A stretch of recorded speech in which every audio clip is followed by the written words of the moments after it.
Hello, hi guys, amakuru yanyu mwe mumumbuye.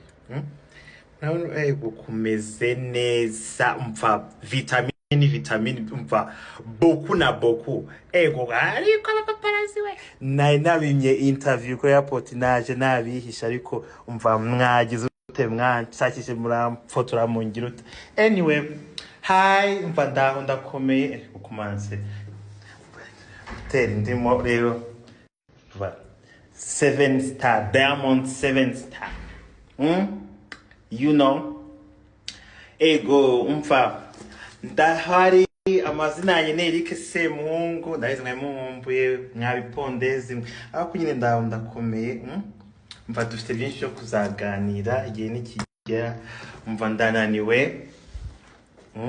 Ego reka mbatembereze da. Ego umva. This is my room, my TV over there. Where Kigali, Rwanda?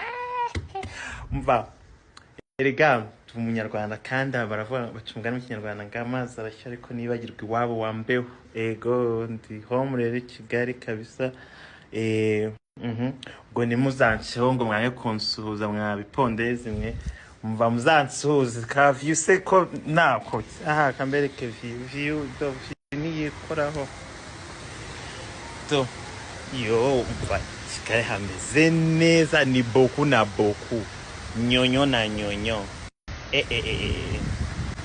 Umva rero sha umuntu wanyogoshe hano muri Sena Hotel. Hano muri Sena Hotel harimo salon nziza banyogosheje ninjya kuri Petit Déjeuner nzabereka umuntu wanyogoshe murebe. Umva na friti irimo pe ko ni konsa. Umva di hano nyine mva di hano di